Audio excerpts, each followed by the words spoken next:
Sex worker. It starts with familiar hammer strains, and that's not the noise I make when I'm on the toilet. Britain. An ancient kingdom with legends of violence, cruelty, and torment in its blood. Join your hosts, Ross, John, and James, as they bravely tread where few would dare. Witness their journey into the horrific history of British horror. They are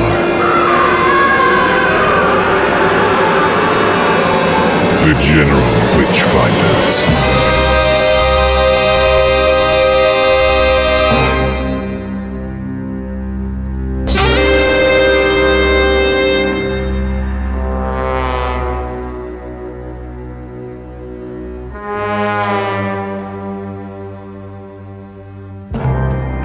Right, so ladies and gentlemen, goblins and ghouls, first of all, apologies. I think 2/3 of the General Witchfinders are beset with colds at the moment. I've got bad ABS, so... so if you hear John's bum during this, we apologise. All three of us are falling apart. I do apologise. Yeah. But anyway, well, it's just part of being in your late 40s, isn't it? I think. It's true. Very, very true. But anyway, yes, ladies and gentlemen, goblins and ghouls, welcome back to the 45th episode of the General Witchfinders podcast.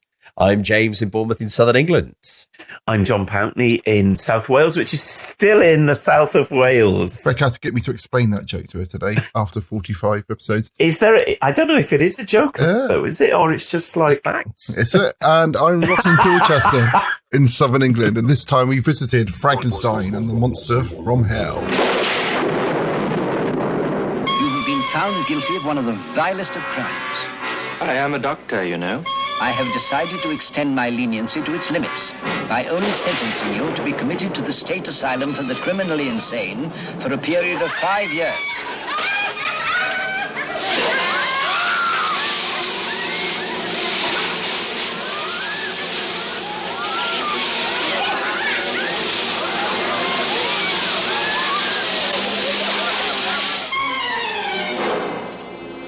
I knew you couldn't give up your work completely. And you haven't.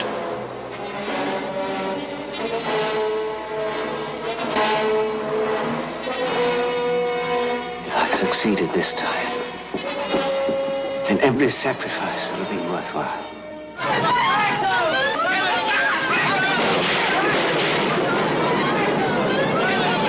There's a monster attack!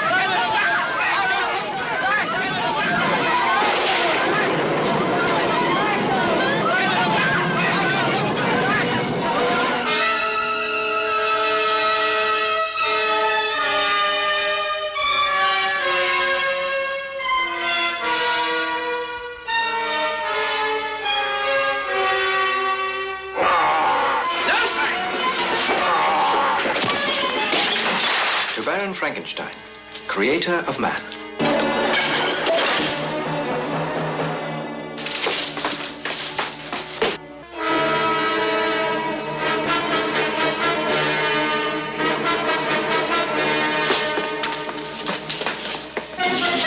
If everything could be reborn, unblemished, if a new version of his true self could be created, in the normal way by mating. But who with? Sarah.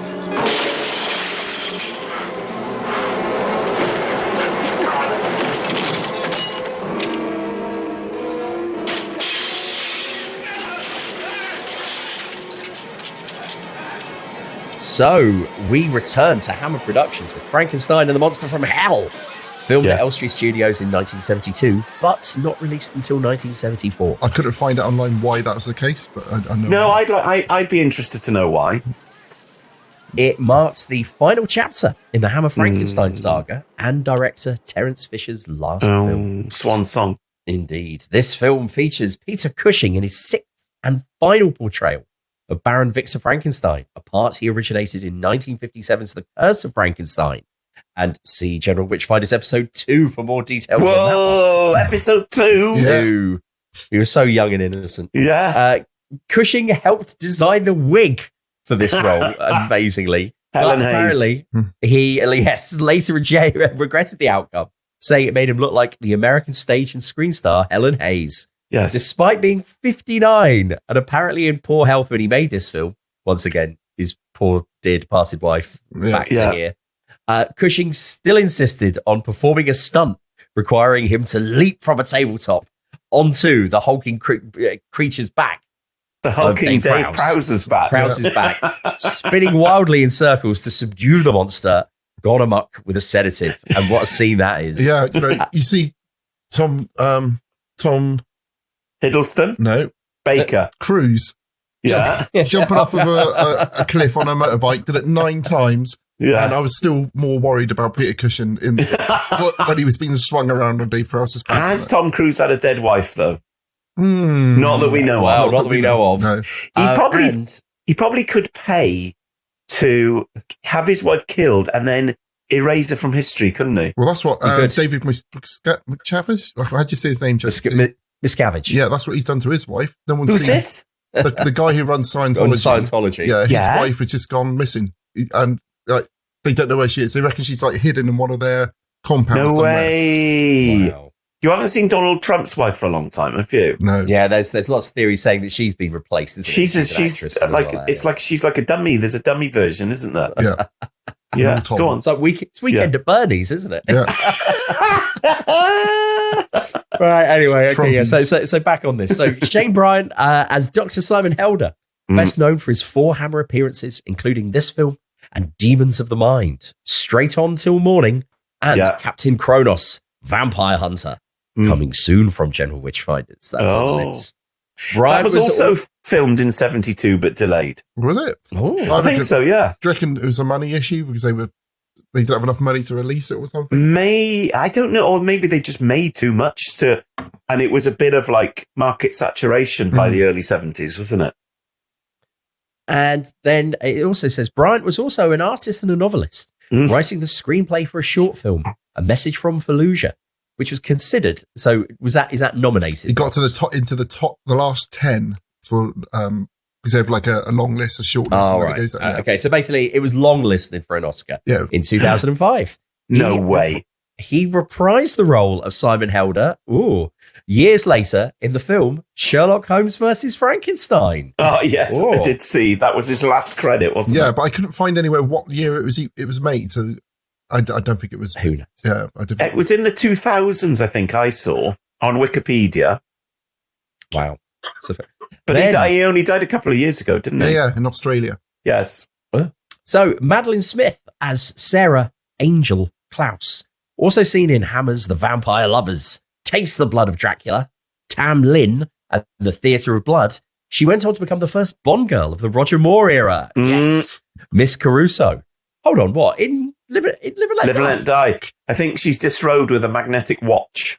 So in the post-opening title sequence of Live and Let Die, infamous for the scene where Bond unzips her dress with a magnetic wristwatch. Nice. After taking a break from acting to raise her daughter, she is still working. Hooray! Now, at the age of 74, recently appearing in Mark Gatiss's The Amazing Mr. Blunden. Superb. Oh, no way! There you go. Right. I didn't see that. Now, it was a kid's thing, wasn't it? Yeah.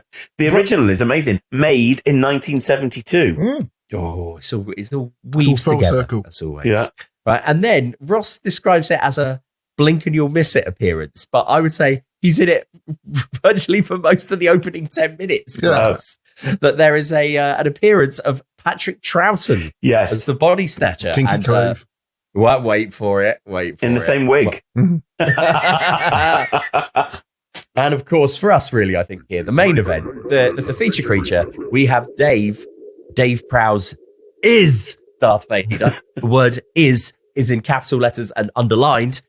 As he would write on any signature he would give you. Yes, we should point out for anyone who didn't listen last time and does not know, because there's going to be a lot of Dave Prowse stuff coming along here. And for years afterwards, Dave Prowse, when he would sign his signature on any Star Wars related merchandise or images, only if you would write, of course, Dave Prowse is capital letters. The word is underlined Darth Vader. But, we'll go, again, more on that show soon. He is the creature / Herr Schneider. He was, of course, actor, bodybuilder, and strongman. Dave Prowse, he carved a unique path in film history. He is, of course, best known for portraying Darth Vader. James, where is that quoted from? Unique path in film history. I don't write this, John. Ross Cleaver, where is that directly quoted from? Well, it's a mixture of different places and me using AI to sort of merge them all together. How is he unique from any other actor in the history of cinema? Well, no one else has played Darth Vader and the Green Cross Code Man, so therefore he's unique. Right. No one else has played James Bond and the Saint. No, so therefore Roger Moore is unique. Okay, right. So hence he is not being unique then. Well, unique. No, he's ununiquely unique. So as we said, and then it says in the original Star Wars trilogy, however, his career stretched far beyond that iconic role. He was a familiar face in the UK as the Green Cross Code Man, promoting road safety for children and for people of our generation. My God, iconic. So iconic. Those ads were on all of the time. And when did they finish, James? Oh, I don't know. Well, if you keep reading, you'll find out. I'd be interested to know. Like, they were probably filmed between like 72 and 75 or something, and they were on for like 30 years. Apparently, I think some of our listeners, I asked people to relay their experiences. Thinking they would all be like Dave Prowse is grumpy, like our experience of him. The majority of people said he was lovely and they really loved meeting him and he was really nice. And a lot, I've had 2 or 3 people said he came to their school dressed as the Road Man. Wow. I was aware that he did that. Yeah, and they said it was like a real superhero coming to their school. They were so excited. Okay, well, look, never let it be said. We're not like some morons that you'll run into on the internet who just constantly stand by their opinions and never say when they're wrong. Well, I think we're all men enough to say when we're wrong. Yeah. But, in our experience, he was always really grumpy. And I was always thought that he had a reputation of being a mega, mega grump. I was just going to say, respect due. If other people have found him to be lovely and delightful, then great. There was one great. How many people sent us stories, Cleves? 10? Or more than 10? At least a dozen. Maybe. Good Lord. 15 Thank you, everybody. People. Yeah. So we got this one from Rob Shaw. Hello, General Witchfinders. I have a story about miserable Dave Prowse. Around 7 or 8 years ago, I had the privilege to meet the wonderful Hugo Mayet, or as he was known as Tragar from Nightmare, a film and TV convention at the Mountbatten Centre in Portsmouth. Cool. Mountbatten, there's a horror story. Yeah, it was a great lineup. As a few trestle tables along, was the exuberant Jacqueline Pearce, and next door to Hugo was Dave Prowse. Of course. We have been guaranteed to see Dave at these conventions with his Darth Vader photos ready to sign for 10 quid a pop. But it was very rare to see Tragar and also Dave Rao in the background. Matte artist. Also Dave Rao, the background matte artist. I'm saying that from memory, Cleves, because I've read that. It was wonderful for me and many other Nightmare fans who were, after a brilliant Q&A session, queued up for a photo of the Saxon Dungeon Master hero. Oh, the queue was long with excited nerds that snaked into the neighbouring Dave Prowse space. I don't know if it was jealousy or the fact that Hugo's view was overshadowing Dave's sightline of the foot traffic for Star Wars fans, as he started shouting loudly in his West Country accent for the Nightmare fans to move out of his area. He was also very angry. He was very angry and swinging his huge spade-like hands around as a gesture for the queue to move. As seen in tonight's film, where he tries to dig up his own corpse. Yeah. Brave. It was as if he was trying the Darth Vader force choke on us. Hugo intervened and cheerfully helped defuse the situation. He was the complete opposite to Dave and one of the most lovely blokes I've ever met. Brilliant. Wow. Lovely podcast, by the way. Have you ever thought of reviewing any Amicus stuff? Yes, we have, but Cleaver never, ever puts it forward. Yeah. Where have we got any on the list, Cleaver? Yes. Okay. But there you go. There we go. Good old Tragar. Right. Can we discuss what the Green Cross Code actually was? Because I have no idea. What's that? But what's that got to do with a green cross? Well, when you cross the road, so you are crossing the road, green is for safety. So it is safe to cross the road. I love the way James is now doing his teacher voice of authority, making everything sound like have to do with year 7. The absolute truth. So that's the truth. So there is a code, and you have to break a code inherently, and that code is stop, look, and listen. Listen. For traffic. I would probably say listen, stop, look. Interesting. Because I'm inherently aware of cars approaching unless it's an EV, electric vehicle. Yeah, they're silent. Yeah, so I would say, listen, stop, look. Did Jimmy Savile have anything to do with it, with the campaign as well at any point? That was clunk, click, every trip. Yeah. It was, that was only that one, was it? And trains. This is I remember. Yeah. Of the train. Let the train take the strain. Yeah. Did Metal Mickey do a stop, look, and listen advert? I feel like Metal Mickey or there was a robot with Dave Prowse. Yeah, that's right. There was That's a robot. the one that you are not allowed to touch. Yeah, because he would often be seen at conventions with the robot, the Green Cross Code droid. Is it not Metal Mickey? No, it was like an R2D2 ripoff, which was. Yes. Of course it was. Yeah. I in my mind, I only see Metal Mickey like with a green wig on. Oh, okay. It's weird when they give robots wigs, isn't it? Right. How much moronic twaddle have we done so far? Oh my God, so good. We've got a lot here.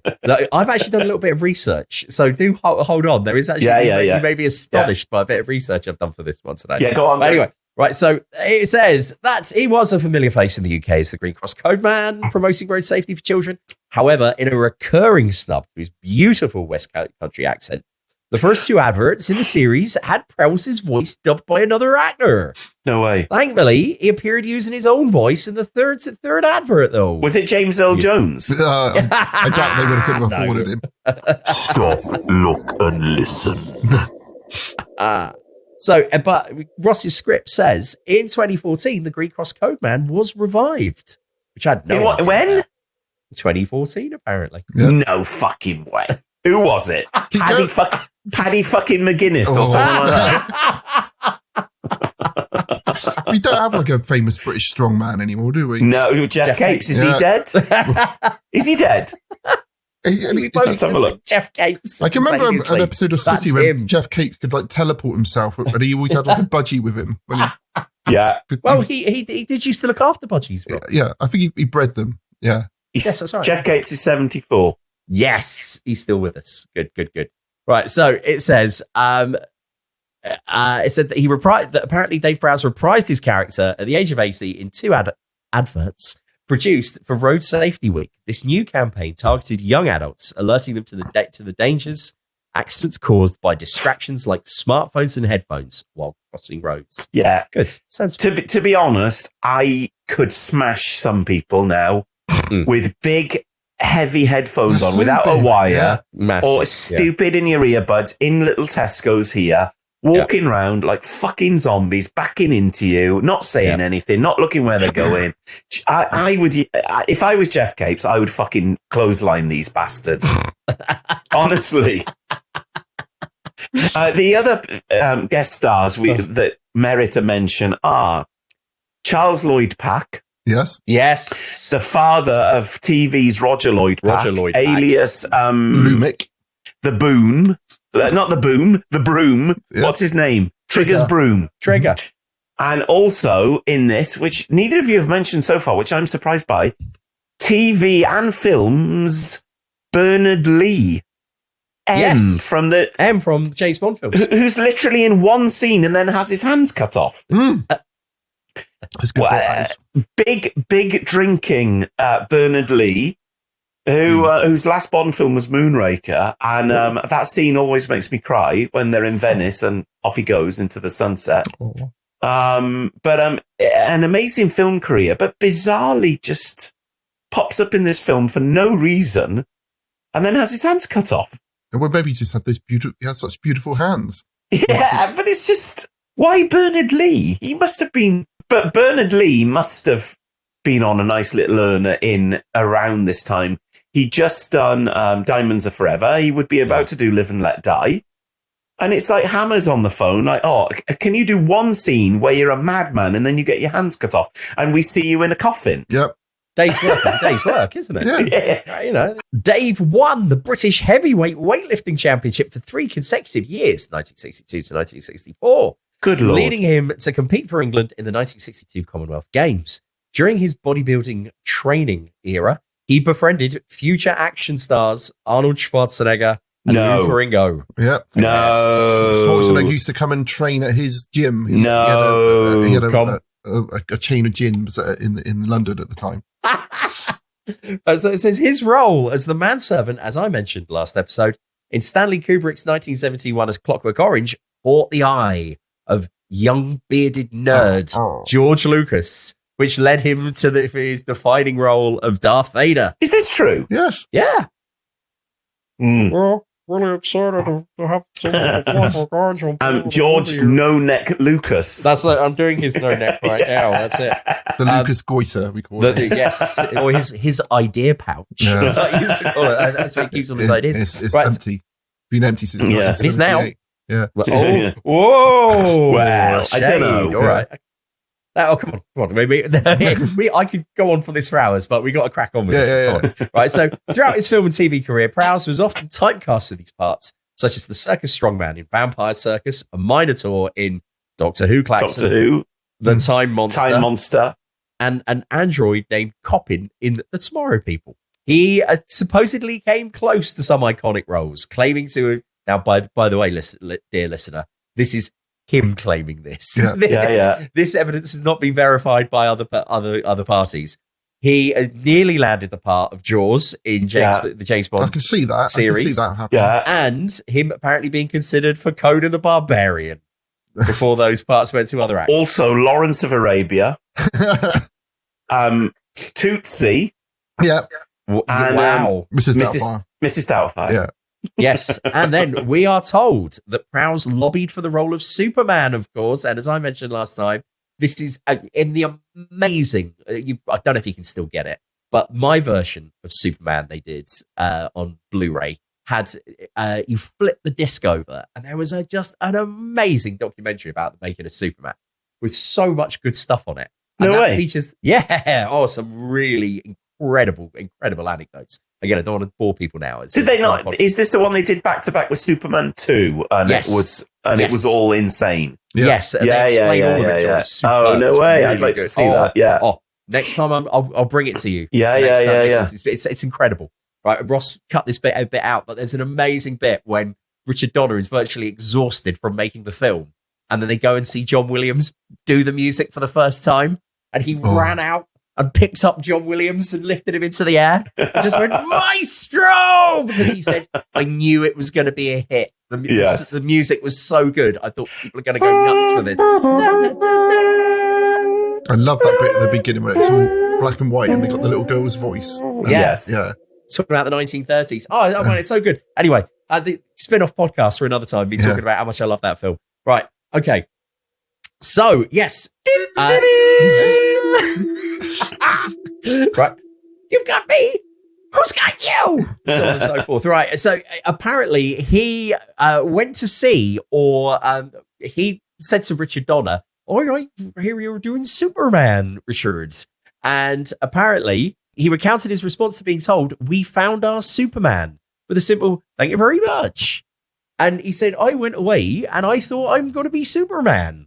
And then the next thing I know, they said, can you come to London and have a meeting with Richard Donner? And I said, amazing. And when I got there, they said, Dave, can you train up Christopher Reeve? He's our Superman. And then apparently he was really crestfallen to find out that that's all they wanted him for, to train Christopher Reeve. Poor old Dave.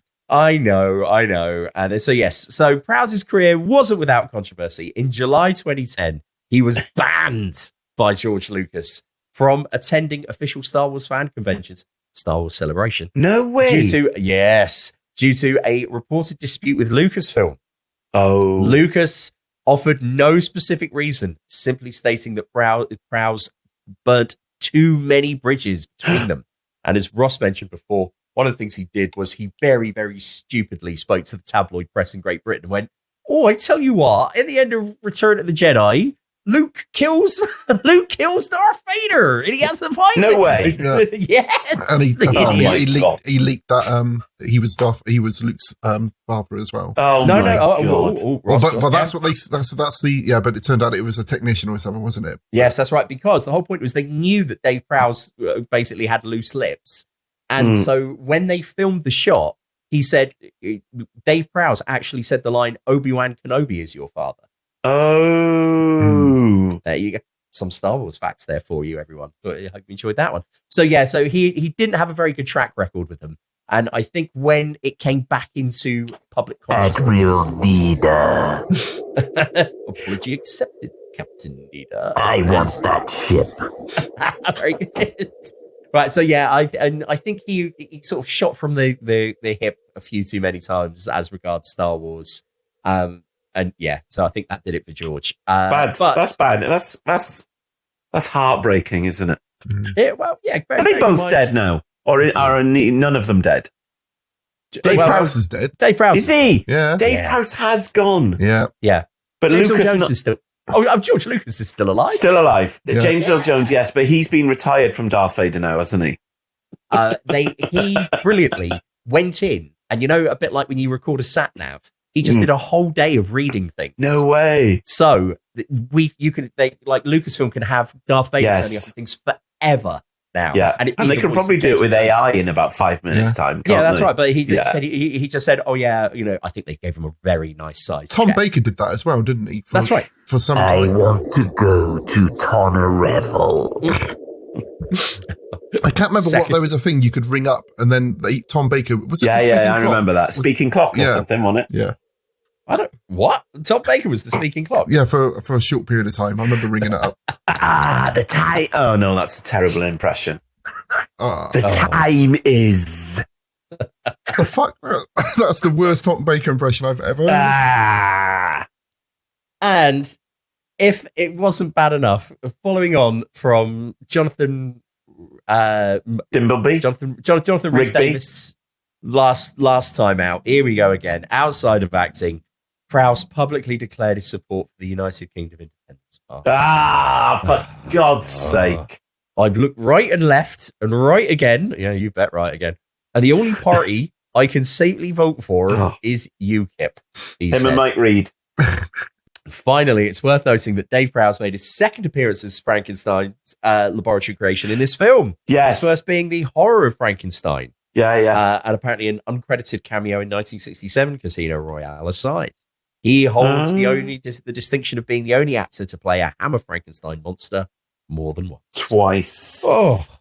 Well, Horror of Frankenstein was an attempted reboot, which doesn't feature in the official kind of Hammer canon of Frankenstein films. It's okay. Yeah, because they tried to do with Scars of Dracula, I think, and Horror of Dracula was doing much more like giallo Italian style horror, which was more boobs and gore and a bit more comedic, and they fell very flat. So then they went back to the established continuity of AD 1972, which brought back Peter Cushing and but it's interesting brought back Peter Cushing. They basically brought back Peter Cushing. Yeah, but it's interesting that they decided to sort of relaunch Dracula by bringing it into the modern day, but they didn't do that the same for Frankenstein. With this, that would have been interesting to do like a modern 1973 version of a. Well, I think in some ways, before we start this story, I think they do try and modernize it because they bring in this new character, which is the Shane Bryant character. And Shane Bryant was very much touted as this new Hammer star. And I think in this, he's very good. He's very charismatic. He's a good actor. Do you think he was like the Shia LaBeouf of, like they wanted to bring him in to take on the mantle as with the Crystal Skull, but as with Crystal Skull, it all went a bit shit. But then haven't they murdered him off in the last Indiana Jones film? Yeah. Yes. He died in Vietnam. Yeah. Excellent. And broke up Indy's marriage. All the great, exciting, fun things. They come back. Yeah. So I think what they try and we'll get into this, is what they try and do in this, and I think quite successfully, they try and bring in a new character to revive the franchise, which is a word you wouldn't use, obviously, at that point in time, but you use it now. But with Cushing, all it does really is make Cushing look absolutely ancient. Yeah.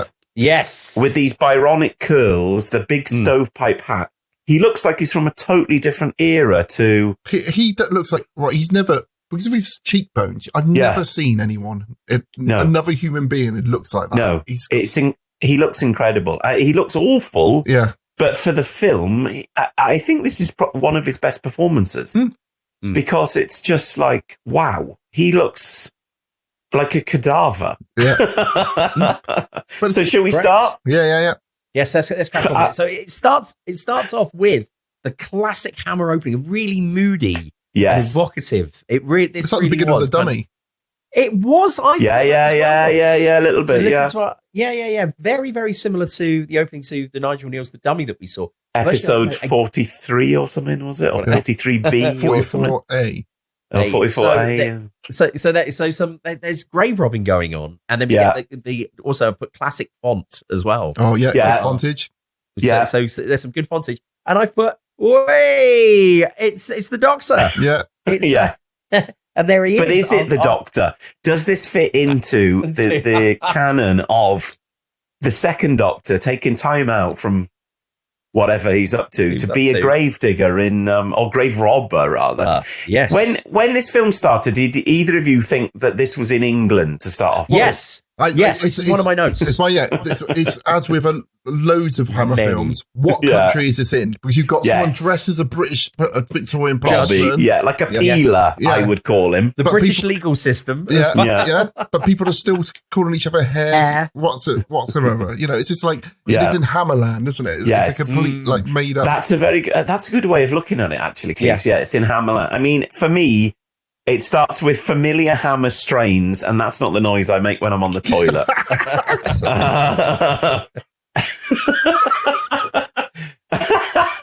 I think the start is very low key, and it could be 1958 or 1957, couldn't it? The start of it. All you've got is the red title comes up. There's no title sequence or anything, and then you've basically got Patrick Troughton,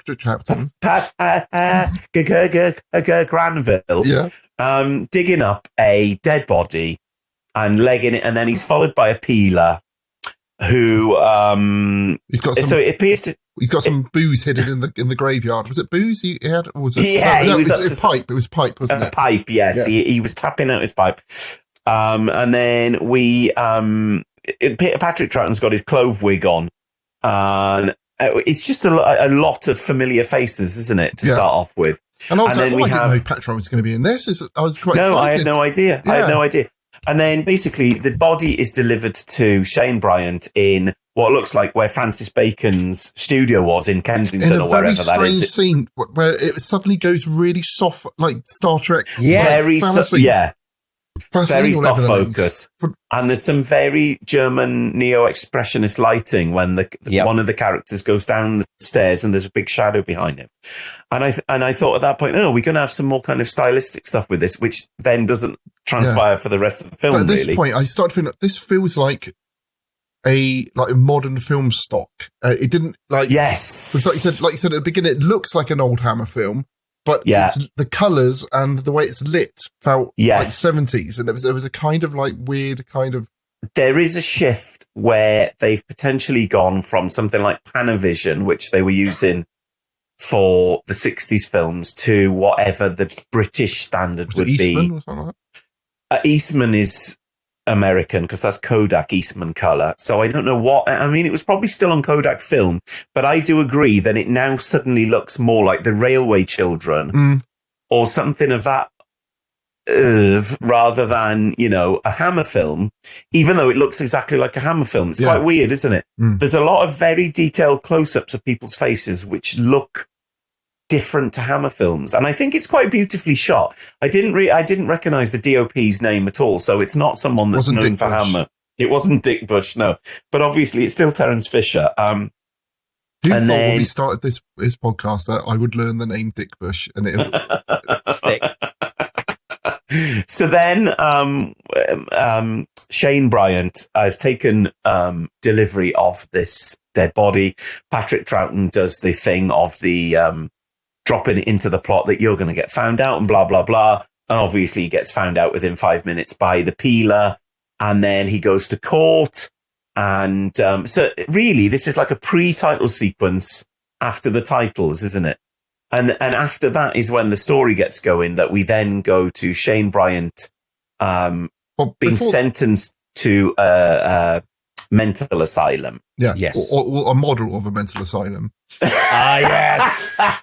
Well, it's like a model of a mental asylum in front of a matte shot of some mountains, isn't it? Which is, I think it's sure it's Tuctonia. They said. But it's classic Hammer again, and it's just like, it's a weird and melancholic start to a film which seems to be very consciously calling back to the early days of Hammer, which at this point were like 15 years before this. Yeah. Really? Is that all? Yeah, I know. It's mad, isn't it? Because the difference between this and Curse of Frankenstein feels like about 30 years, but it's actually it was actually exactly 15 years, yeah. Because one is 57 and this was shot in 52, so 72. Okay, so before we get back to the asylum, there's just a couple of quick asides. And what I wanted to point out is that, number one, when the policeman turns up at the flat, there's some world-class hide-and-seek action that goes on. He literally just stands behind a curtain while the absolutely useless plod comes in and goes, "Is there anybody in here? Is there anybody in here?" And then can't find him at all. And he's only kind of... He's called out of hiding because the copper starts playing around with his collection of eyeballs. Yeah. And then... I was watching this with my kids and they were so gross. And I was thinking, horror... when I was a kid was basically jars of eyeballs. Yes. We didn't have any of the kind of, like psychological stuff or like, gross out. It was just gross out, like it's eyeball in a jar. There are psychological aspects to that film later on, to this film later on, but I think it's very dark, right? At one point. Yeah. But if you, really dark. But if you, and if you read anything online about this film, if you compare this to the stuff that was coming out at the same time, or even earlier, Rosemary's Baby, Texas Chainsaw Massacre, it looks so out of, it looks out of sorts with everything, doesn't it? I think it's almost like a fairy tale kind of feel to it, which is so weird. This kind of cozy kind of family using the same people all the time, way of making films. I think it stopped them from, developing, innovating, and they just kept doing the same thing over and over, and they couldn't do that. I think. Well, they did. I mean, they were massively innovative at the start, but then by 15 years later, they were just treading water. But that's why it was so good for the Dracula franchise when they kicked it up into the modern day. It just gave it another lease of life, didn't it? Yeah, I wish they'd continued with those, but obviously Christopher Lee was too snooty, wasn't he? It's got a stupid title, and I'll still take the money, but I'm not doing any more. I must say, I've only done 9. I'm off to be Scaramanga and record my heavy metal out. And I've got my own production company now, which is called Charlemagne Production. Yeah. And did you know I'm related to him? Abraham Lincoln, Adolf Hitler, Jesus. I'm the inspiration for James Bond. I reckon he then went on, because like we said, he's the same person, just kept reinventing himself. I reckon he had a shave and became Keanu Reeves at one point, and now... Right. I love Christopher Lee, but I do think he should have just not bitten. Yeah, he did. And he shouldn't have bitten constantly the hand that fed him an awful lot, really. It was hard when you're Dracula, though, isn't it? Yeah, very good, please. We also have the wonderful thing where, so bearing in mind that Patrick Troughton as the grave robber, he gives him up. Patrick Troughton has turned Supergrass immediately, and got caught by the fuzz. Yeah, and it's clearly said 2 quick ones. So surely Patrick Troughton has said to the copper, "I was grave robbing for this man." Yes, and that's a crime in and of itself. And then when he turns up, he's just so. And I don't know if it's because he's a toff and just a posh person. Yes. But the copper is, to start off with, he's so laid back about the fact that he's going to arrest him. Mm-hmm. Yes. And he's like, "I'm going to arrest you for sorcery." And I thought, surely grave robbing. Yeah. Surely grave robbing is the crime here, officer. Yes. But once again, no. But that was cool, him saying, "I'm going to arrest you for sorcery." And then my final note on this, just before we get right into the meat of it all, is this is the best example I've ever seen of a posho falling up. You know what I mean? So let's face it, he has been punished for his crimes by a judge who says, I'm going to give you the most lenient thing I could possibly give you. Yes. Which is 5 years in a mental asylum. And he sends it, and what does he end up doing? He sends him to do the exact job that he wants with one of his idols. I'm like, this is ridiculous. This is just that's what's symptomatic of Tory Britain. This jobs for the boys, isn't it? It's kind of at least it lies about its council tax. This film does have a very, very fairy story kind of magical realism feel. Yes. Much more so than the other Hammer Frankensteins, particularly Frankenstein Must Be Destroyed, which is the previous official one. Yeah, because he's in a burning house at the end, and that's why he's got the gloves on in this with his burnt hands. Seeing his little burnt hands. Yeah, but I think there's another one where he's got burnt hands. Maybe Evil of Frankenstein. But that's why he wears his smoking gloves. Yes. So basically he ends up in Clink, and when he turns up to the mental hospital, two men come out and say, "What is it?" Which I thought was quite a funny line. And then he's taken in by a man with a very familiar face to me, who is in lots of other genre stuff, but I can't remember his name. And then we're introduced to the director of the asylum, who is a very, very good character. It's fantastic. It was really good. Couldn't place him. Looked at his IMDb and found out that it's Shock Eye from The Two Doctors with Patrick Troughton. Yeah. Was it Marbella? Where is it? It's somewhere in Spain. Seville, maybe? Yeah. I don't know if they probably didn't even meet each other on this set, but then only 12 years later, they would have been filming The Two Doctors in Seville with Nicola Bryant in a bikini and Colin Baker in his shorts. There's lots of, if anyone wants to Google it, there's lots of nice photos of them all cavorting behind the scenes filming The Two Doctors, which is great. But he's very, very good in The Two Doctors as well, with big stuck-on eyebrows. Yeah, eyebrows, and with Jacqueline Pierce, who's also in a few Hammer films as well. The Reptile, is she? She's in The Reptile. She's in Plague of the Zombies. She's Servalan in Blake 7. She's Chisani in Two Doctors. Lots of genre stuff. She's in Russell T Davis's Dark Season. Oh. So it's the start of it then. So once we've met the director, we realise that Shane Bryant is going to try and charm his way through this, isn't he? Because he's a man of bearing and breeding. And he's in handcuffs at this point, James. Yes, but he keeps behind his back. And when he walks in, the director does not look up. And he thinks he's somebody else to start off with. And I've written down, I was just enjoying some pages from Reader's Fraulein. Yeah. And some saucy woodcuts is what I put here.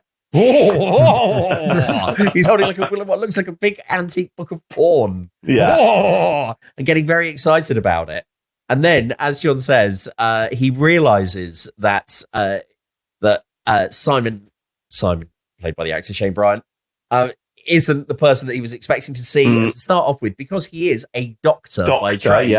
He thinks he's there, in a professional capacity. They talk for a couple of moments. He then sees his handcuffed hands and realizes that, he's a loony. My God, I've been tricked, and this is one of our new, one of our new patients. And he's so cross at him. He says to the orderlies, who are very, very thuggish, right, go on, basically sort him out.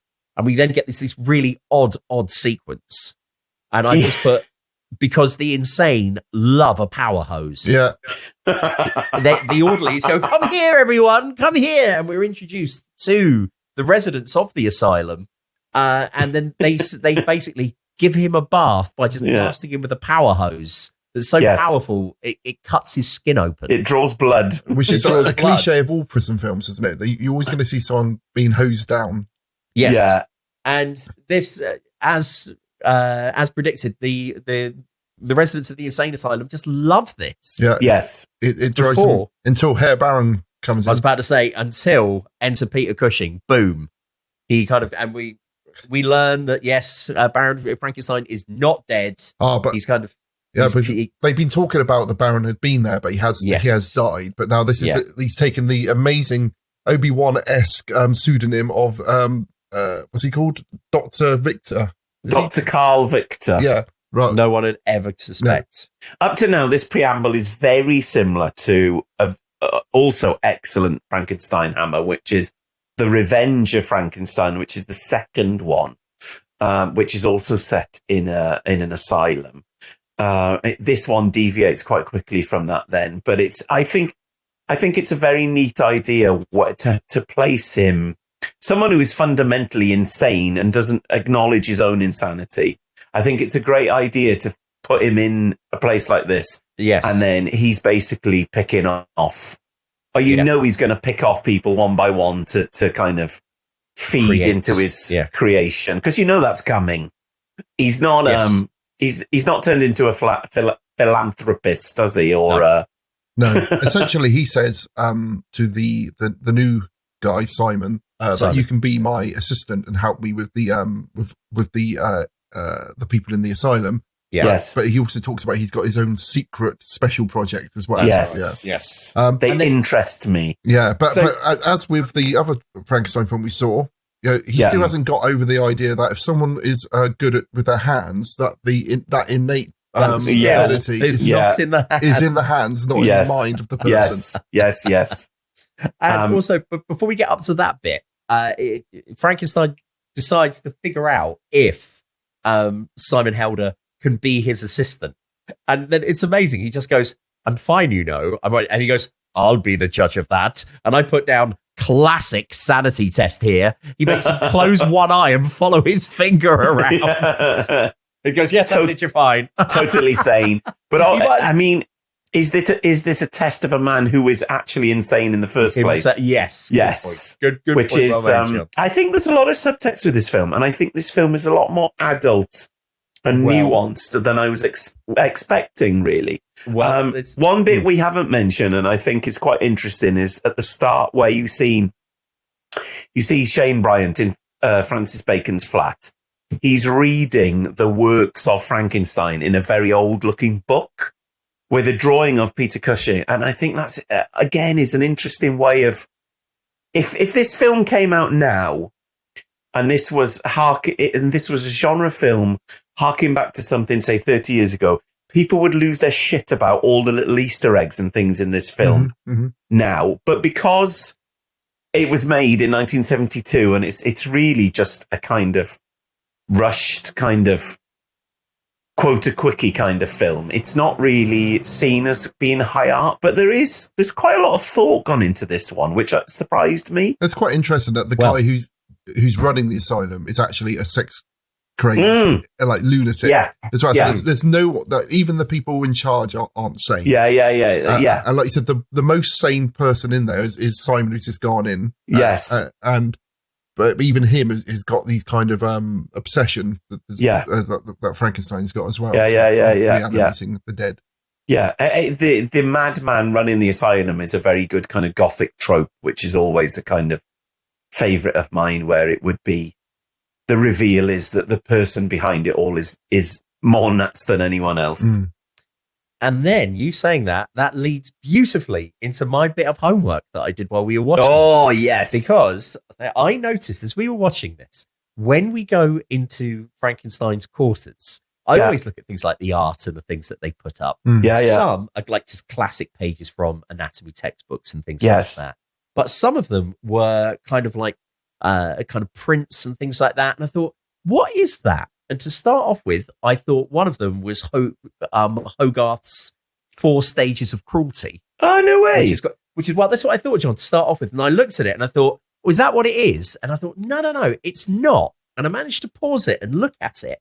And in fact, what it is go back through this, right? It is a picture from the cover of Andreas Vesalius, De Humanis Corpus Fabrica. Oh, wow. And then I was like, oh, okay, that's interesting. And then I'll send you guys the link. But, dear listener, if you put in Wellcome Trust medical theatre into Google, you will find that there's this amazing thing, the Wellcome Trust in London. If you're ever in London, go and see the Wellcome Trust. It's amazing. It's really, really good. And they put this thing online saying, why is it called a medical theatre? And they said, because in the early stages of operating, you could pay and go and watch. No way. Yes. Right. And one of the people that was the absolute kind of at the forefront of this was this guy, Vesalius. Yeah. And what it said, so I'm going to read to you now from this. It said, Vesalius argued that anatomy should not be confined to medics, but should be studied by all educated Christian men. His influence spread, and dissections using the bodies of executed criminals began to be held in public. Ticket holders could watch doctors performing autopsies by candlelight and often with accompanying live music. Wow. It then says, one example of medical theatre that left a lasting impression was an attempt in 1803 by Giovanni Aldini to bring back to life the body of a convicted murderer by charging it with electricity. Astounded onlookers reported that the corpse's eyes opened, his hand raised and fist clenched, and his legs moved. And then Shelley? You've got it in one that was one of the things that inspired Mary Shelley. No way. Wow. So that print in Frankenstein's courses is a nod to the history and the inspiration behind Frankenstein. So someone knew what they were up to, really? Yes. In the production design. Because that's like in Curse of Frankenstein, the painting on the wall that they're looking at as Victor pushes the old man off the stairs. That is a Rembrandt painting of Operation, which I can't remember the name of. Mm-hmm. So they were consistent with... Yes. You know, that's the thing with Hammer. Everyone thinks they're very kind of schlocky B movies, but I think a lot of care went into them, which kind of separates them from the Amicuses and the Tygon pictures.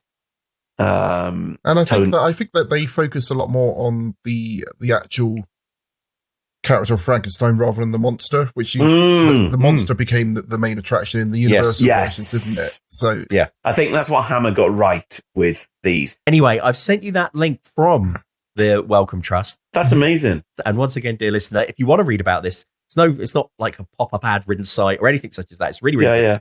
The website, the webpage title is The Original Drama of Operating Theatres. No way. So put Wellcome Collection Operating Theatres. Wow, that's mad, isn't it? Something I found in this film, and I don't know if it's just because of the running time. Yeah, it felt like they kept like setting up mysteries, and then revealing the answer like straight away. So like I thought that they were going to make it out like that they would have to sort of try and work out what Frankenstein was doing behind the scenes. But straight away, as soon as they set up he's doing something in secret, straight away he found out what it was. Well, they sort of set up, is he going to catch on that Victor is killing people to take their body parts? But then he works it out straight away. Yeah. I think the only mystery which they kept right to the end was the why is the character we haven't mentioned, Angel, which is like the beautiful mute girl. Why is she? Why can't she speak? Yeah, they kept that quite late in the film. But everything else, it was like mystery reveal all the way. Yes, I think it's because you're looking at a film that's under an hour and a half, always with Hammer, aren't you? Yeah. I mean, this one actually, for once, gets quite a decent coda at the end, rather than just the end coming up. Yes, I made a note of this. So where are we? So what's happened is Simon Helder has now been appointed as Frankenstein's assistant, which is exactly what he wanted. Yes. And we then get like a doing the rounds montage. Yes. He goes around the different patients of the asylum and we find out what's wrong with them, what the deal is, etc., etc., etc.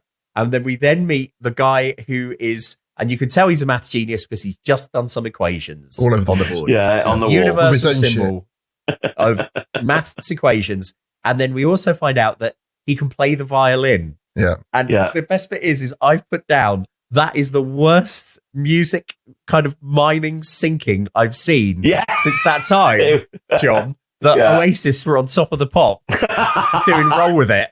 And Noel and Liam swapped. And Liam pretended to be Noel. It's that level of bad miming. It is very bad. He barely moves the hand on what the bow. Like, yeah. But yes, the head doctor takes him into one of the cells where they said there was someone in there who was like this dangerous, this Neanderthal throwback person who ripped the bars out of the wall, then flung himself to his death. He's tall. He's very hairy. He's always hungry. Yeah. Yes. I could have got money on anyone, John. Yes, I said to bet that they would liken the creature to me at some point in this one. Yes, hungry. Ooh, delicious. All he needed to do was turn to the camera while he's eating something and go, delicious. He reminded me more of my old boss, Dave Lee, actually, who we used to call Silverback, and not to his face. To his orange. We've missed the part where he's talking to the director, Peter Cushing, and the director says to him, "You really are looking very tired." And I think that's a really interesting line to put into something that they probably knew was going to be the last film. Mm-hmm. Yeah. And there's a lot of lines in this later on as well that I've made notes of a few where it's made really obvious that unless they were trying to, because we'll come to the end in a bit. I felt like they were kind of setting it up for something else, and maybe they were trying to say like, this is the last Peter Cushing one. We are now going to move it forwards with Shane Bryant. Yeah. So I thought that was really interesting. What I've written here is that there's intense suffering in Cushing's face, and that's the only way you can put it, isn't it? I think he brings an awful lot to this role that he couldn't necessarily bring to Van Helsing in Dracula AD 1972, which is obviously the same year. His wife Helen had just died, and we've covered that many times on this podcast. But I think this is the performance where you see a lot of that pain on his face. It's quite hard to watch. But there's also, you see him laughing and getting infused. Which is really interesting. There's humour in a Hammer film. There's never humour in a Hammer film.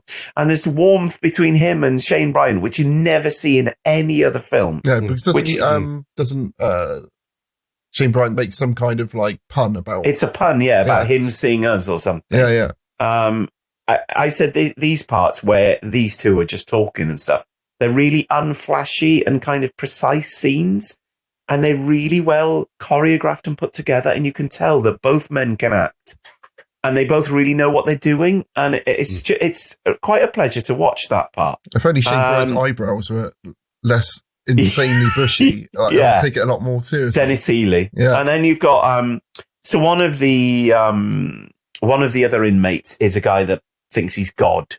Yes. And he says something about, so many insane people think they're God, and obviously that's an ironic line to drop in, isn't it? And then I've written 30 minutes in and still no monster, which I thought was quite interesting. If a film's called Frankenstein and the Monster from Hell and you've still not seen the monster, I thought that was quite interesting. And just weird. And then, so this is where the story kind of comes to life now, isn't it? So we've built the foundation. We've built the cast of characters. We've built the foundations of the story. Then you begin a scene with a sound of oboes, which is the classic sound. Obviously, the soundtrack of this one was done by James Bernard, who is the classic Hammer composer. This is a swan song for lots of people, really. And that's great to have the oboe, because that is the classic sound of Hammer trepidation, where someone is creeping out in the castle, or they're looking through railings in a graveyard or something. And then I've written, and then we've got the scene with the funeral procession where Shane Bryant is looking out the window, sees all the crosses, he's looking down, so it's a kind of bird's eye view, isn't it? Yeah. And then they drop the coffin with Bernard Lee in. Bernard Lee topples out with his hands cut off, and then it's very quickly hidden by Herr Baron, Doctor whatever he's called. Yeah, so these are the crosses which are completely out of scale when you see they keep flashing back to the model. Dreadful model, yeah. The crosses are huge. Ginormous, yes. Yes. And I was like, when I was watching, I was thinking, this is like banging you over the head with this. But my kids are watching it again. Why is his hands chopped off? You know? Yeah. Why has he got no hands? No, okay, yeah. So I was astonished to see that this film is only a 15, which is pretty mad, isn't it? When later on we see quite a lot of gore. We hear some stuff about incest. Yeah, I think that's probably the bit that knocked it up to a 15. Yeah. Well, but what do you mean knocked it up to a 15? It should be an 18. Well, this sort of stuff's in EastEnders and stuff all the time, isn't it? What, you see the top of someone's head being cut off in EastEnders? Yeah. I'd watch if they did. Viscera. So then we have Shane Bryant tiptoeing round. Trying to work out, and like, as soon as I said, in a prison, a secret door, it's going to be hidden by posters, isn't it? Yeah. Shawshank Redemption style. Yeah. Yes. But again, twice in this film, people find something by following drips of slop on the floor, don't they? Yeah. I thought at first it was spew. Yeah. And I thought, and I was like, why is there spew on the floor? And then I realized, it's like... It's slop for the creature. Yeah, it's very badly carried soup. And then... So what you find out is that basically now this is when it clicks into being a Frankenstein film, isn't it? Where there is a monster. He finds the laboratory, which isn't much of a laboratory in this film, behind a secret door. Batteries on a table. Yeah. So we've got Madeline... and I thought quite they missed opportunity for the reveal of Dave Prowse crouching in a cage. I think it was too brightly lit. You saw it all way too much too soon. I think the issue with this film is, I think the setup of this whole thing is really well crafted. It's really well shot. The production production design is great. You get to the monster from hell and you're just like, this monster is really shit. Yeah. So basically it's Dave Prowse in a gorilla suit, isn't it? Yeah. Yeah. So why? With no eyes at this point. And massive lips. Yeah, massive lips, and then it just looks like a mask. I once paid a boy in school £1 for a mask that looked better than this. That was like an old man mask, in 1991 or something, with fake hair, and it was a full head mask, and it was a better mask. I told the story about my dad and the old man mask, haven't I? Yes. Yeah. Okay. It's terrifying your mum. Yeah. Find the previous episode yourself, dear listener. I want someone to set up a wiki for our podcast so I can look up where different things are. Which episodes we mentioned Spearhead from Space and etc. Which is the one where you couldn't stop laughing, Cleves? Possessor. I drank 2 bottles of wine on that one, I think. And John took me to one side and said, "Never drink that much again." It was you were incoherent for like 2 hours on the podcast. I cried talking about Words of Gummidge, I think. Don't we all? Yeah, that was lockdown. That was in the yeah. That was a peak lockdown episode, wasn't it? Yeah. So at this point, the creature's revealed. Why? Yeah. So is he meant to be some Neanderthal throwback? Because he's so hairy. Yeah. There's not that many. I don't know. Have you ever seen a man? Pointing at you again, here. No, I'm not that hairy. I've got hairy arms. My back is not that. I do know someone. My friend Dan Porter's that hairy. He's got a hairy back like that. And I think Dave probably had a hair because Dave, my old boss, who's dead now, his hair used to show out the back of his t-shirt. Oh. On it where where the neck was. It's disgusting. So to any History listeners. Yeah. We don't find you disgusting, just our previous dead psychopathic bosses. If Dave Prowse was so muscly, why isn't it just Dave Prowse's muscles with hair on? A rubber suit. Well, yeah, it's just obviously it's not skin and it doesn't look like realistic skin. It doesn't. I think it's an interesting take on the monster, isn't it? That's the best way you can describe it, I think. Yeah. I think it looks shambolically bad. It did make me want to draw it. And it kind of spoils the film, I think, from here on in, because I think the ideas are very obvious retreads of the previous Hammer films. So what happens is that basically we visited Charles Lloyd Pack and it becomes kind of intimated that what Peter Cushing wants to do is stick a brain in this kind of Neanderthal body. Shane Bryant is like, yeah, but you wouldn't kill him, would you? And Peter Cushing's like, no, of course I wouldn't. But what he does is leave some notes lying around, which lead to Charles Lloyd Pack hanging himself with his violin strings. So you see him quite nicely garroted, hanging in his... how he managed to reach to get these... Yeah. But also, one of the weird orderlies has one of the strangest lines in the movie at this point. When he finds him, he comes into him. Yeah. And we don't see him. And he just goes, "You can't. Yeah. You have, haven't you?" Yeah. Like, literally like that. It's very strange. There's a lot of disturbing stuff in this film, which are like, I don't know why I'm finding this disturbing, but it's just quite disquieting and weird and creepy. So then obviously, basically what happens is that the brain is taken out of a rubber cast of Charles Lloyd Pack that has its head cut off. Then the brain is put into the monster, the creature. And this is the famous part where, because it's revealed that Frankenstein can't do the operations as well as he could. That's why Dave Prowse looks like he did, because his hands are burnt.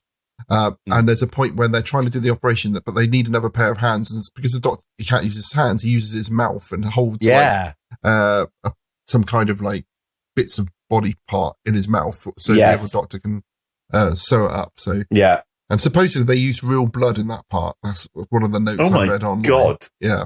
And this is where Madeline Smith was meant to have done the surgery for Peter Cushing, because she is, as we find out later, she is mentally sound in mind and body. She just can't speak. Yeah, or chooses not to. Chooses not to, yes. Yeah. And also, I just put down during this part, I've got to say that the science here is, how should we say, a tad inconsistent. Right. So first of all, he manages to take the brain out, and they're like really, really careful about what yeah. And he drops it in some water. Yeah. Fine. And then a bit later on, he's taken it out of some water and he's just got it in a tray. Yeah. And he's just like, oh, there you go. And then stick it in. He puts it back in water again. Yeah. And was it meant to be funny when they got the other brain out and dropped it on the floor and then knocked it over, and then they were like stamping all over it and stuff? Yeah. Was that meant to be funny? Yes, I think that was a try at gallows humor. Yeah, I mean, it's a bit like parts of Texas Chainsaw Massacre, where you almost laugh because it's so ludicrous. Mm-hmm. Yeah. And it's very dark humor, isn't it? So then basically he's shoved Charles Lloyd Pack's brain in the monster, and then the monster wakes up and is not very happy, a la Christopher Lee and basically every other monster ever, really. And why he hasn't learnt by this point that people don't like having their brain swapped around. No, and waking up in the hairy body of David Prowse. And at one point, not again, goes, anyway. Why? And then just lies down, and I've just put down, I often do that too. Yeah. Just declare why in existence, and then have a to have tear a lie running down your rubber face over your mouth. Correct. My notes have gone a bit sketchy at this point. There is then a bit where do they try and they have to gas the monster at one point, don't they, to send him to sleep? Yeah, because he freaks out and starts rampaging around. Yes, and then you can see that he's slightly mentally imbalanced. Then that's when Peter jumps on his back with the... No, I think that's later on, Cleves. There's 2 times where they have to gas him. Subdue him, yeah. So then there's a sequence where they're asking who their names are, and he manages to name them. Then they ask him his name, and he says blah, blah, blah. Oh, yeah. And that's all very good. And then there's a bit where he sees his violin again, but he just smashes his violin. Yeah. Restrung violin. Yeah, which is what I've written. Yeah. Who's managed to in a mental asylum, who has managed to restring a violin? Yeah. Untangle him from the neck of the dead man. Yeah. Wipe them off and put them back together again, and it'll be smashed up. So that's where Peter Cushing decides, well, obviously this has all gone wrong, but the next thing I need him to do is mate with someone. Yes. Yeah. Yes. So this is where it goes very dark, and you're just like, what? What? And it's quite an interesting This has never been suggested in any of the other films. And I think it's quite an interesting way to take it. I think Shane Bryant's character should react with more horror. Yeah. And say, you're fucking mental. Yeah. And then I can't really remember in what order it happened. I mean, there's a bit where he says, I'm elated. Peter Cushing says, I'm elated.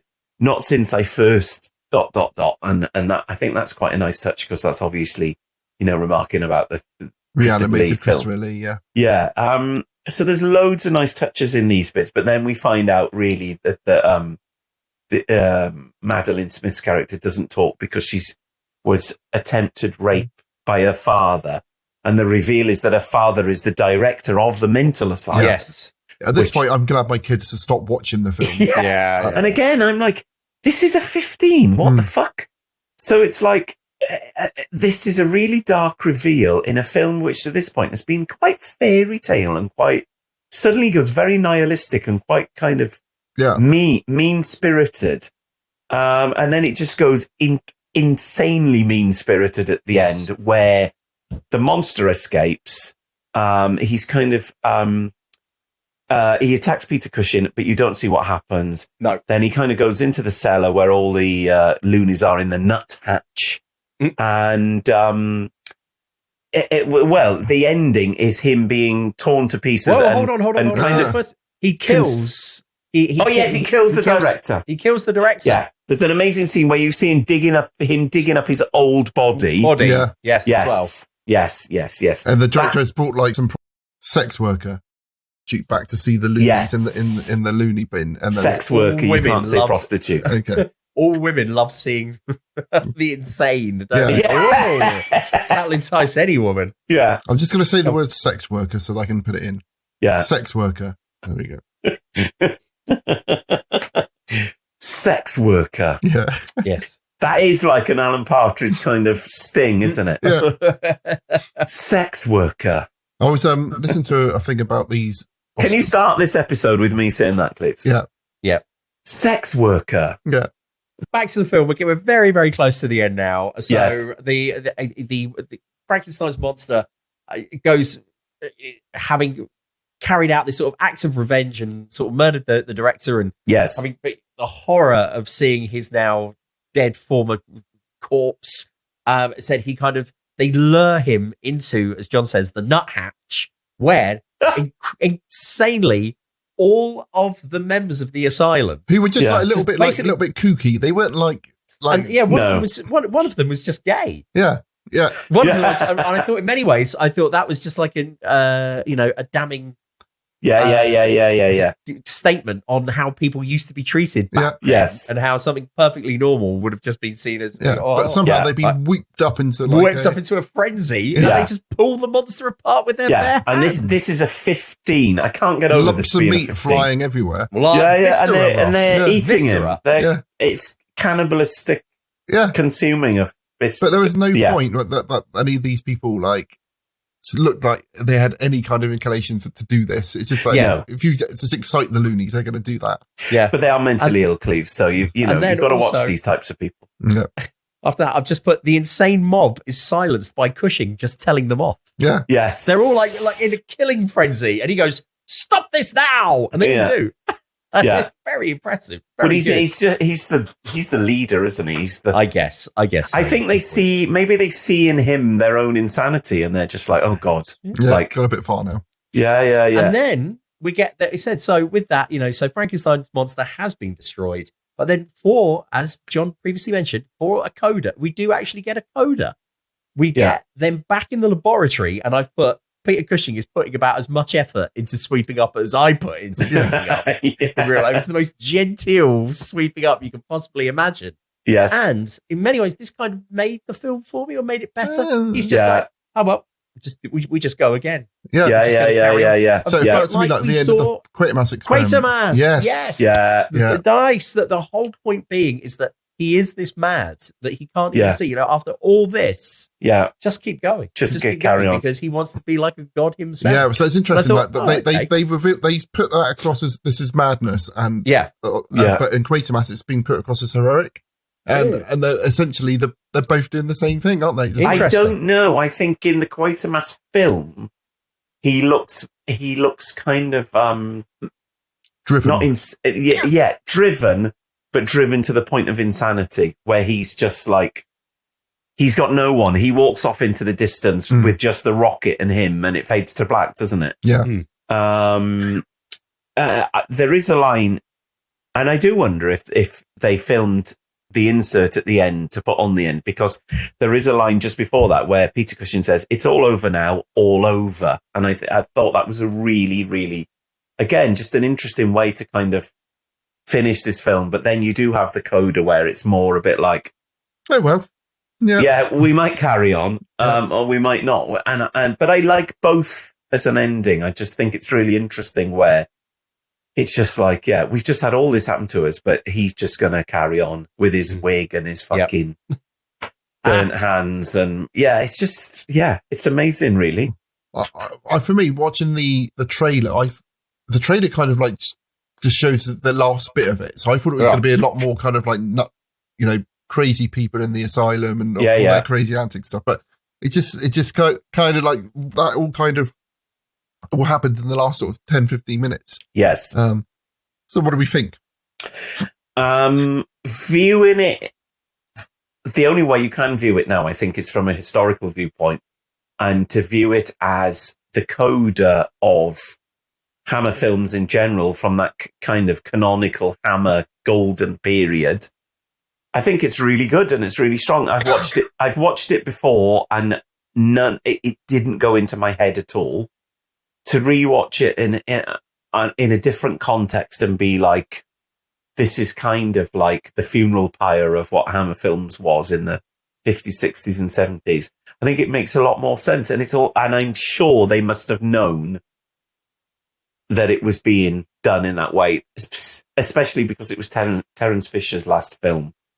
And he kind of knew maybe that the writing was on the wall for market saturation, where literally they must have been making a film like this a month, which is mad when you think of the British film industry now, like what films actually do come out and have a general release and go around the world, It is mad to think that just one company was probably making like 12, 15 films a year. Because for Hammer, it wasn't just the horror stuff. It was like on the fucking buses, and it was all the thrillers they made and stuff. They made a huge amount of films. Only 5 years before this, they had the Queen's Award for Industry for like how much money they'd made in the 60s. And by 1973, 74, they were literally on the bones of their arse, because I think they just put too much money into films that hadn't captured a new zeitgeist of horror, which then was very much Hollywood centric, and it was things like we had Rosemary Bell come in, we had The Exorcist come in, and Troutman would be in The Omen in a few years' time. Well, this ended up being the year after The Exorcist, and compare this to The Exorcist. I mean, it's not better or worse. It's just like a totally different entity, and something as glossy as The Omen. You can see why people are so fucking terrified by The Exorcist. If this is the sort of thing they was used to watching, and then suddenly that came along. Sorry to interrupt, Ross here, just doing a quick plug. Did you know that we do a range of General Witchfinders t-shirts? Go to generalwitchfinders.com, buy a shirt and help support the show. Thanks. Yeah. So we're going to give it out of 5 then? I'm going to give it like a 4 or a 4.5. It's a high score. Which I wasn't expecting. But I think viewed in the way that I've said, it totally changes the complexion of it as a kind of melancholic kind of end of the fantasycle, or however you say that phrase, fantasiecla. Just sums it up. So I've only seen the first Frankenstein from them, and I've seen the last one. I preferred the story of this one. I just wish it looked as good as the first Frankenstein. I just love the look of the early stuff. And I don't. It's just like this. I feel like the 70s style of filmmaking and the way the films looked in the 70s only looks good when it's in a contemporary setting. Yes. Otherwise, it just looks too clean. Yeah, it doesn't look authentic. So no. So I'm going to give it a 3. James, and I'm going to say if we're scoring them out of 5, 2.5. Because, like I said, lots of really appreciated the set dressing and clear thought went into this, and you've just heard us ramble on about it for a couple of hours. The psychological overtones there of the setting it in the asylum and who is mad, that's all really, really good. I also think, as we've also covered and just mentioned, that whole idea of if they had have updated it in the same way that they did with Dracula in 1972, that would have been cool, and that would have given it, I think, a little bit more oomph. Because, as I said, sometimes it did feel a little bit slow, this one for me. And there were a couple of choices that were quite strange. For me, I'm pleased that I watched it, and there's some interesting things in it. But at the same time as well, I'm not like, oh, that's incredible. So for me, straight down the middle, 2 points. I would love to have seen a 1970s Peter Cushing Frankenstein defrosted in some kind of priory in, Middlesex, and kind of, I think they could have done that. They did the Descendants of Van Helsing. Easily done, yeah. Or young Frankenstein style, made at the same time, or just completely reboot it. Say it's happening again. Yeah, Frankenstein. 9. But I can imagine a kind of Hammer 70s thing where, a bit like Hammer House of Horror, the TV series, he's in some kind of he's killing people in like a health club or something like that, and then. So, did we say there was 9 Frankenstein films? Was it 9? I can't remember, but I can't believe they made so many of them. They made Curse, Revenge, Evil, Frankenstein Created Woman. That's all I want to watch. Which is really good as well. Frankenstein Must Be Destroyed, and this one. So Who's think the monster in Frankenstein Created Woman? Well, it's not. It isn't really a monster, and that one again is quite fairy tale, where bizarrely, the brain of a man is put into a bullied, disabled woman. And then they have this mad kind of split personality, and then murder the people that used to bully them in this little village, which is somewhere in Germany. One of the people bullying them is the chief inspector from Heartbeat. Okay. And Derek Folds, who was also Basil Brush's best mate. Derek. Definitely want to do. So, for something horrific this month, has anyone got anything they want to talk about? Anyone got anything weird or spooky they've read, watched, or seen? Well, yes, I have, Cleves. I've got The Way of Ghosts and Other Dark Tales by Ambrose Bierce.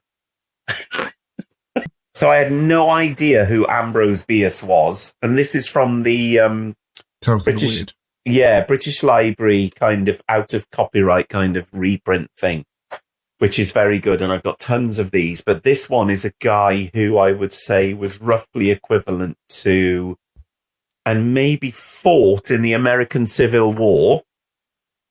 A lot of his stories are set in the American Civil War. They're quite strange. They're quite unusual. Here we are. Ambrose Bierce, 1842 to 1914, ? So he lived through a very, very important and interesting part of history. But these stories are really, really weird and kind of not like anything else I've read, really. So I would very much, I'm not going to say too much about them because they're so weird, but I would heartily recommend these for a kind of an era of American literature that I didn't really know existed within the uncanny or supernatural realm, roughly equivalent to Edgar Allan Poe, say, but kind of, I'd say, quite different to Poe. Much more kind of set in the author's contemporary life. Really interesting. Well, I got a collection of Daphne du Maurier's short stories. Not the one with the birds, a different one. Yeah. And the first story was really quite disturbing. It was about this guy just one day he's just walking along the river with his wife, and something just flips in his brain. And he's like, I'm going to kill someone. And he just goes off. Yeah. And he finds this, an area where they're demolishing the houses, and there's this like immigrant woman there living with her child she just ties the child up outside the front step so he can't get away. And so he kind of like ends up like going into the house, and he's like, and it's all from his POV, and it's like, do I kill her now? I'm not sure. And then he sort of makes up this story that he said, I'm going to live with them for a bit. And then he makes up the story that he's an artist in order to stay in the house. And then he ends up getting really into his art, and then he forgets about killing her because he gets really into doing his art and stuff. And then I think I've read this one. It's absolutely raving mad. Yeah, but then it goes really kind of really dark, twisted. Yeah. I'm like, I can't believe this is going where it's going. Yeah. It was. I read lots of these short stories and stuff. It's the first one for a long time. I'm like, I didn't see where this was going. And it's pretty disturbing. I think a lot of hers are like that. And there's one maybe called The Apple Tree, which is very good, which is about a man that kind of identifies an apple tree in his garden as his wife who he hated. And he tries to cut the apple tree down, but then I think the apple tree falls on him. And it starts to snow, and then he freezes to death.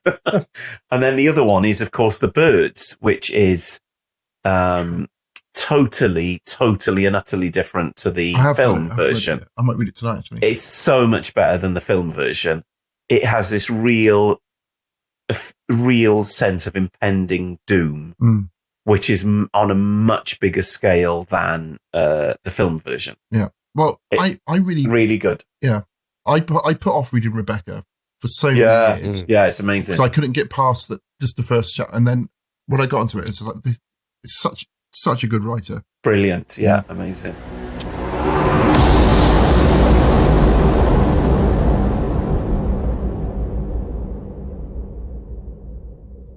Okay. So next time on General Witchfinders, you've all been clamoring for us to do more James Herbert, so we're going to be doing James Herbert, The Survivor, but the film, not Stinker. the book of The Survivor. So come back next. We return to the Herbert verse for The Survivor. All right, so let's say goodbye. Okay, so next time we will see you soon. So happy day. Bye bye, everyone. Okay, love, light, and peace. peace. I haven't got a cold. Take care. Thanks for listening. Bye bye. You have been listening to the General Witchfinders.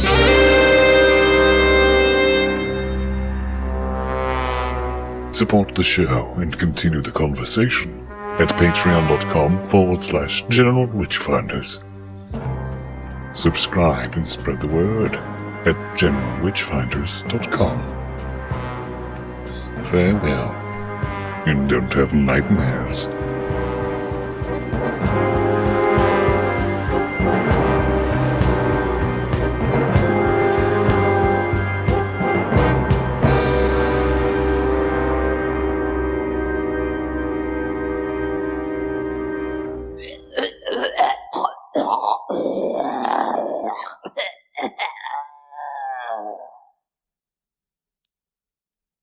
James, you've just gone very orange, like it's the day the earth stood still. What's happened?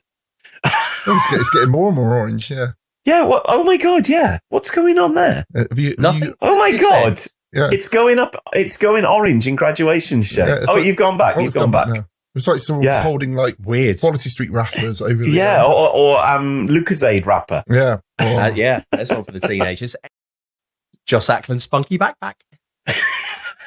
From the day-to-day, of course, that's the made-up horse races. The winner of the made-up horse races in the game, and the winner at the 320 at Lingfield was Joss Ackland's spunky backpack. or was it? Oh no, wait. Or am I confusing that with Brass Eye, the drugs episode? I am. I think that's the made-up names for cake, which is a made-up drug. Shatner's bassoon. Yes. That's one of the things. I think that's one of the things that Rolf Harris says. Joss Ackland's spunky big. Possibly. So this episode starts, Cleaver, with me saying sex worker, and then it's James doing a short soliloquy on Brass Eye.